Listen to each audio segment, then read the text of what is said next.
76 examens physiques, maintenant. Lumian sursauta de peur. Bien que désireux d'explorer les sous-sols de la cathédrale, pas à ce point. Une pensée m'est venue. On ne peut pas attendre la nuit. En pleine nuit, avec seulement 2 ou 3 serviteurs dans la cathédrale, ne serait-il pas facile pour des Beyondés comme eux de s'infiltrer? Ryan répondit gentiment mais fermement. C'est maintenant le moment idéal. Pensez-y. Si nous réalisons qu'il n'y a personne dans la cathédrale la nuit et qu'elle manque de protection, comment le prêtre et sa compagnie pourraient-ils ne pas se rendre compte de la même chose? Je soupçonne qu'ils enverront leurs plus forts pour la garder par équipe ou tendre des pièges subtils. Une fois déclenchés, il y aura une alarme. Et maintenant, il est presque midi. Tous les villageois sont rentrés chez eux, donc personne ne viendra prier à cette heure. De plus, il fait jour, donc les pièges ne s'activeront pas pour éviter les accidents. Avec les 2 padres et domestiques dans la cathédrale, il est facile pour les gens de baisser la garde. Bref, leur plus fort sera de manger à la maison en toute tranquillité. Nous n'avons face qu'au padré adjoint et à 3 petits boulots. Lumian hocha la tête, le saisissant, et termina la pensée de Ryan. Et avant le 3 avril, le padré est toujours une personne ordinaire sans pouvoir surnaturel. Aujourd'hui, c'était le 1er avril. De plus, même si l'aumônier adjoint semble bizarre, il n'est clairement pas un membre essentiel de l'équipe de l'aumônier. Pareil pour les 3 petits boulots, ajouta Léa avec un sourire. 4 Beyondés ne peuvent-ils pas gérer 5 personnes ordinaires en silence? Lumian hésita avant de répondre. Mais cela ne rendra-t-il pas impossible l'atteinte de la 12e nuit? Cela revenait à déclencher une anomalie du côté du padré. L'histoire changerait en conséquence. Vous l'avez dit vous-même. Comparé à nous, le padré et sa compagnie attendront jusqu'au carême pour inaugurer la 12e nuit. Tant que nous ne le tuons pas, trouver quelqu'un entrant dans le sous-sol le fera faire semblant de ne pas le remarquer et accélérera l'acquisition de pouvoirs surnaturels, a déclaré Léa en souriant. En gagnant du pouvoir, il pourrait nous chasser avec les autres, mais Cordu n'est pas petit et nous ne sommes pas faibles. Nous pouvons nous cacher et attendre jusqu'au carême. Lumian a accepté ce raisonnement. Très bien, faisons-le maintenant. Il leur rappelle, mais les yeux d'Aurore ne sont pas complètement guéris.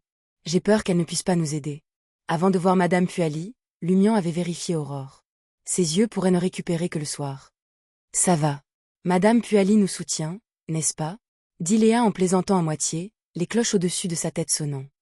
Lumian n'objecta plus et suggéra prudemment. Devant la cathédrale, promenons-nous dans le village et confirmons que le berger Pierre Berry et les plus dangereux sont à la maison. Il voulait éviter de croiser Pierre et les autres, qui avaient reçu une aubaine en entrant dans le sous-sol. Ryan acquiesça, approuvant. Discutant des détails, Valentine jeta un regard froid à Lumian. Avez-vous besoin d'être nettoyé? Léa expliqua rapidement au nom de son compagnon. Vous êtes entré dans le château et avez parlé avec Madame Puali. Vous avez peut-être été à nouveau corrompu. Non, je crois que Madame Puali ne fera pas ça cette fois. Cela n'a aucun sens. Lumian en était certain. Il n'avait pas d'autre choix que d'en être sûr. Il n'osait plus se laisser purifier par Valentine. Comparé à hier, il était déjà danseur. Une aura maléfique s'était infiltrée du sceau à l'intérieur. Une fois purifié par l'eau bénite, il y aurait probablement d'énormes problèmes. D'après l'analyse d'Aurore, il avait besoin d'une purification de tout le corps. Voyant que Lumian n'avait aucun problème avec ça, Valentine, juste par gentillesse, n'en dit naturellement pas plus. Puis, errant à Cordu, Lumian rentra chez lui et raconta à Aurore leur plan. Aurore était vexée de ne pas pouvoir se joindre et aider.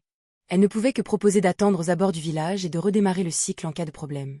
Cela nécessitait peu de vision. Il suffisait de voir vaguement la route. Acceptant qu'elle redémarre avant que quiconque vienne la chercher à 12h30, Lumian a fait ses adieux à Aurore et a retrouvé le groupe de Léa.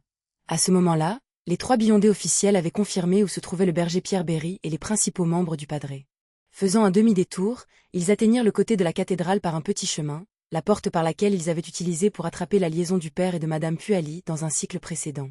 Lumian se préparait à se porter volontaire lorsque Léa s'approcha, utilisant un fil pour jouer avec la serrure et pousser la porte en bois sombre. Voyant la surprise de Lumian, elle sourit. C'est une technique nécessaire à l'enquête.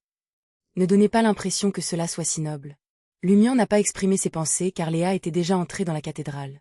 Les petites cloches argentées sur son voile et ses bottes ne bougeaient pas et ne faisaient pas de bruit. Lumian a essayé d'interpréter cela. C'est très sûr d'entrer dans la cathédrale. Pas de danger. Léa jeta un coup d'œil en arrière. Veuillez ajouter limité aux relations avec les gens de la cathédrale. Cela signifiait-il que le danger dans le sous-sol restait inconnu? Lumian comprit à peu près, acquérant un aperçu de la divination. Cependant, même amélioré par Dancer, il lui manquait la divination.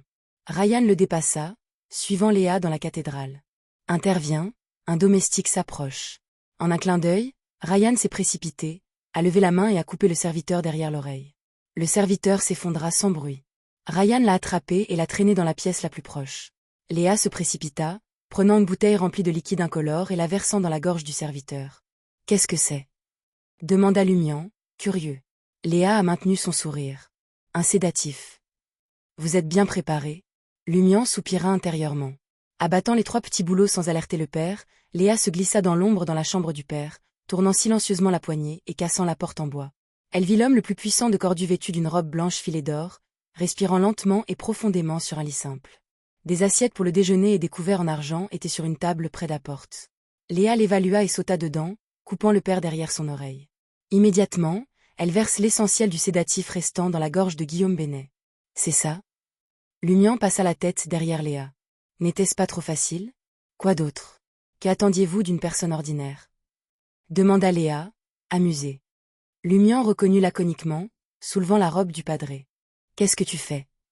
Léa était choquée mais souriante. Lumian a dit sans se retourner, vérifiant son corps. Il voulait voir si le padré avait le symbole de l'épine noire sur sa poitrine. Bientôt, la moitié supérieure du padré Guillaume Bénet a été exposée, ne laissant apparaître que des touffes de cheveux noirs. Pas de symbole d'épine noire. Pas de marque noire d'un contrat spécial. Lumian hocha imperceptiblement la tête, marmonnant. On dirait que le symbole est reçu après avoir accepté l'aubaine.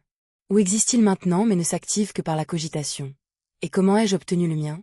La 12e nuit, pensant que le père Guillaume Bénet n'avait plus le symbole de l'épine noire maintenant, Lumian ne pouvait pas empêcher de mauvaises pensées.